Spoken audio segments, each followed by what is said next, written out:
JEE main के कुछ questions देखिए यहाँ पे। ये क्वेश्चन है आपका ग्रेविटेशन से, ठीक है। The weight of body at the surface of earth is 18 newton. Okay, the weight of the body altitude कितने पे निकालना है? 3200 किलोमीटर पे above the earth surface. Radius earth का दिया हुआ है, ठीक है। So as you know that जो एक्सेलरेशन ड्यू टू ग्रेविटी है वो हाइट के साथ वेरी करता है ऐसे, ठीक है।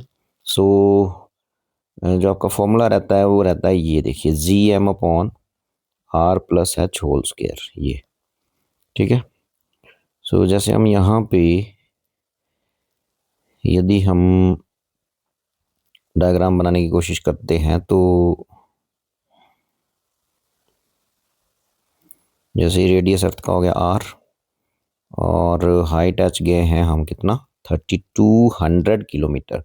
ये वाली वैल्यू दी जा रही है, H is equal to 3200 kilometre और रेडियस आपको पता ही होता है 6400 किलोमीटर। ये आपकी अर्थ है, ठीक है। सो यदि फिर ध्यान से देखें आप तो एक्सेलरेशन ड्यू टू ग्रेविटी इस पॉइंट पे होता है, यहाँ बोला मैंने जी डैश और यहाँ यह है जी। तो जो डी डैश होता है ये होता है जी डैश। तो G dash is equal to G M होता है G R square upon this R plus H whole square. तो यदि मैं यहाँ से जी आर स्क्वायर मैंने लिख दिया और नीचे यदि मैं आर स्क्वायर कॉमन ले लेता हूँ तो बचेगा 1 plus H upon R whole square. R square cancel हो जाएगा, तो ये फॉर्मूला बनता है आपका जब ऐसा क्वेश्चन आए करने के लिए, तो ये फॉर्मूला बनता है भाई आपका, ठीक है। सो यदि मैं यहाँ से जी, ये बन गया आपका फॉर्मूला, तो ये है फॉर्मूला, ठीक है। और यदि मैं इसको एम से मल्टीप्लाई कर देता हूँ तो ये वेट बन गया, ठीक है। ये सरफेस पे बन गया और ये इस पॉइंट पे बन गया जो हाइट एच पे है, यहाँ पे, ठीक है। तो यही यही पूछ रहा है वेट, ये यहाँ पे सरफेस पे वेट दिया हुआ है इसका कितना, 18 न्यूटन। तो यहाँ इसकी जगह 18 लिख दो अपॉन 1 प्लस, अब यहाँ एच जो है ना देखो 3200 है, तो इसका मतलब एच जो है बेसिकली वो है 3200 किलोमीटर। तो यदि मैं इसको बड़े ध्यान से देखूं तो इसको मैं ऐसे लिख सकता हूँ, देखो इसको लिख सकते हैं 6400 अपॉन 2, है ना। मतलब एच हो गया यहाँ से आर बाई 2, 6400 किलोमीटर रेडियस है अर्थ का। सो ये लिख दिया किलोमीटर, एच की जगह आर बाई 2 लिखो यहाँ पे। सो ये बन गया आपका आर बाई 2 और नीचे भी आर है और इसका है होल स्क्वायर। सो बन जाएगा देखो 18 अपॉन है, आर से आर कैंसिल हो गया, 1 प्लस 1/2 बचा ये। सो ये बचा मतलब आपके पास 3/2, मतलब ये बचा आपके पास 2/3, 2 पर चला गया उसका स्क्वायर, ठीक है जी। तो ये आपके पास आंसर आ जाएगा यहाँ से 18 इंटू 4/3 का स्क्वायर हो गया 9। सो यहाँ आ जाएगा ये 8 न्यूटन होगा अभी आंसर इसका।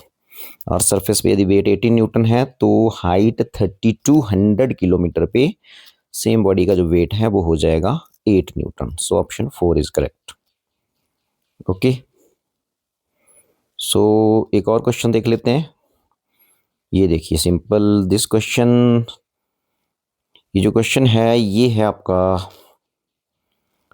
सिंपल आपका जो फर्स्ट लॉ ऑफ थर्मोडायनेमिक्स है उस पे है। देखिए ध्यान से, 1 gram of liquid is converted into vapour, pressure दिया हुआ है ये, दिस इज प्रेशर पास्कल में। If 10% of heat is if 10% of the heat is supplied is used for increasing the volume by 1600 cubic centimeter during this phase change. Okay, मतलब 10% heat जो है उसी ने वॉल्यूम को इंक्रीज किया, मतलब work done जो हुआ वो 10% ही हुआ टोटल हीट का। तो जैसे हम जानते हैं उसमें कि D Q is equal to जो हीट देंगे that will increase internal energy plus that will do work against external pressure. Work का फॉर्मूला रहता है पी डेल्टा वी, ठीक है, ये आ गया।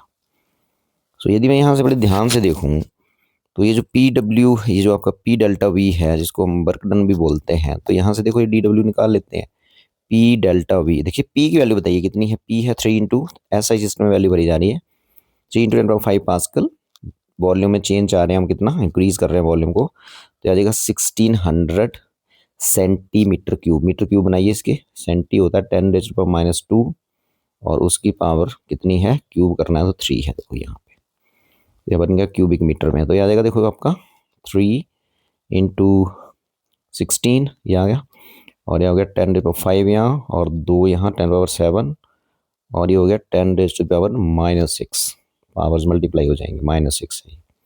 तो यदि मैं इसको ध्यान से देखूँ तो ये हो गया 48 और ये बचा 10। सो 480 जूल वर्क हुआ है। जो हीट जो गिवन है उसका वो 10% है। सो क्वेश्चन के अकॉर्डिंग क्या बोल रहे हैं कि ये डी डब्ल्यू तो आ गया आपका, ये मतलब ये D Q is equal to क्या होता है D U plus D W, और डी डब्ल्यू होता है पी डेल्टा वी। अभी क्वेश्चन ये बोला कि 10% जो टोटल हीट जो सप्लाई करी आपने सिस्टम को, उसका 10% ही है ये डी डब्ल्यू। तो 90% कहाँ गई, 90% इंटरनल एनर्जी इंक्रीज करने में यूज हुई। ठीक है, तो यदि मैं इसको देखूँ 10% है टोटल का, मतलब 10% of D Q that is equal to D W. तो 10% हो गया मतलब 10/100 मीन्स डी क्यू अपॉन कितना हो गया 10 is equal to D W 480। इसका मतलब जो अमाउंट ऑफ हीट गिवन थी सिस्टम को वो कितनी थी 4800 जूल, ये आ गई। तो ये क्लियर हो गया। अब यहाँ से डी यू निकाल लो, इंक्रीज इंटरनल एनर्जी में यूज हुई 90%, वो आ जाएगी यहाँ से डी यू निकालिए, डी यू हो जाएगा आपका यहाँ से ये D Q minus P delta we. P delta we हम निकाल चुके हैं, डी क्यू भी निकाल चुके हैं। तो इसके मैंने 4800 माइनस 480, ठीक है जी, ये 480 है देखो D W. D W means P delta V. So ये आ जाएगा आपके पास 4320 joule. So option 1 is correct.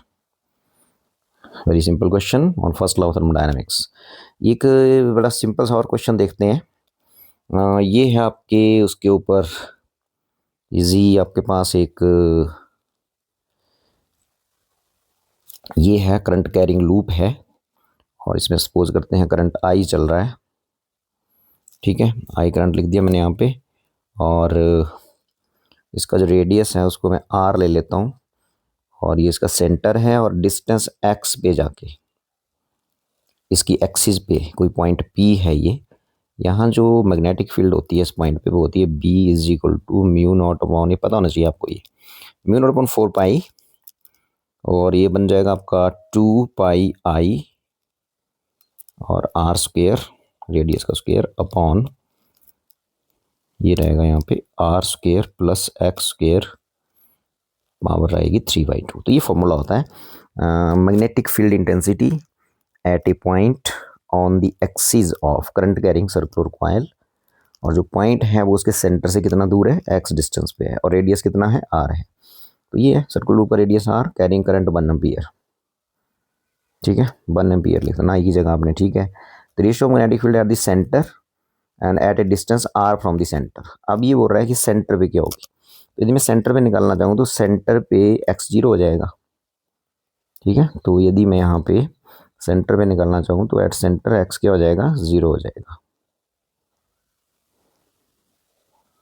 x is equal to 0। सो आपका आंसर आ जाएगा, देखो 0 भरिए x की जगह, यहाँ पे 0 भर देते हैं, तो आपके पास आ जाएगा ये mu naught upon 4 pi 2 pi I R square upon, यहाँ बचेगा x0 भरेंगे तो आर स्क्वेयर की पावर 3/2 बचेगा, आर स्क्वेयर की पावर आ जाएगा 3/2, 2 से 2 कैंसिल हो जाएगा, ये आर क्यूब बचेगा, और इस आर क्यूब से आर स्क्वेयर जो है वो कैंसिल हो जाएगा, नीचे एक आर बचेगा। तो सेंटर पे फील्ड इसको B1 बोल देते हैं। सो B1 आ जाएगा यहाँ से देखो म्यू नॉट अपॉन 4 पाई, ये देखो कितना आ गया mu naught 4 pi 2 pi I, और नीचे बचेगा आर क्यूब है ना ये आर स्क्वेयर, तो नीचे एक आर बच गया, तो ये आ गया। अब ये बोल रहा है कि अब आपने कितने डिस्टेंस में निकालनी है, at a distance R from the centre of the loop on its axis, मतलब एक्स को आर बोल रहा है। अब ये यदि एक्स भी आर के इक्वल हो जाए तो फील्ड क्या होगी, तो यहाँ एक्स की जगह आर भर दो, अब पहले हमने 0 भरा था, तो at X is equal to small R, देखते हैं यहाँ भर के फील्ड चेंज हो जाएगी, मान लो B2, सो ये जाएगा mu naught upon 4 pi 2 pi I R square upon R square plus R square हो जाएगा 2 आर स्क्वेयर, और उसकी पावर कितनी है 3/2। ठीक है, 2 आर स्क्वेयर हो जाएगा 3/2 पावर है। तो ऐसे देखो B2 हो जाएगा बच्चों, वो आ जाएगा आपका 4 pi 2 pi I R square, और नीचे क्या बचेगा, ये बचेगा नीचे 2 की पावर 3, 2 की पावर 3, और उसकी पावर कितनी 2 की पावर 3, और इसको अलग से लिख देते हैं हाफ, अलग से लिख दिया, ठीक है, और ये आर क्यूब ही रहेगा और एक आर बचेगा नीचे, मतलब ये बचा यहाँ से ये, ठीक है, आर स्क्वायर ऊपर वाला कैंसिल हो गया और नीचे एक आर बचेगा।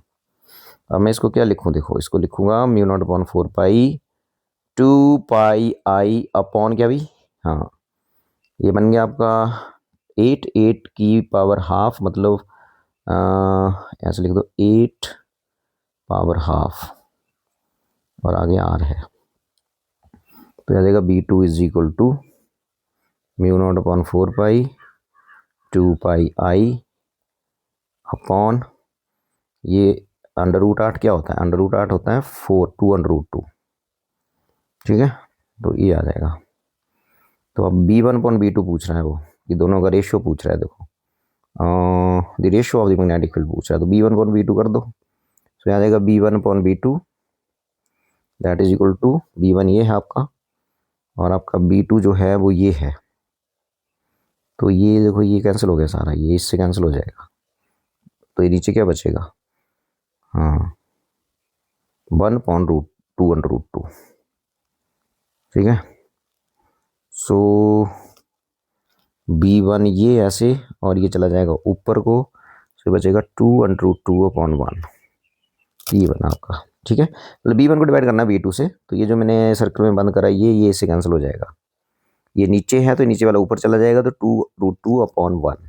सो option 3 is correct. This was very simple question. Okay then.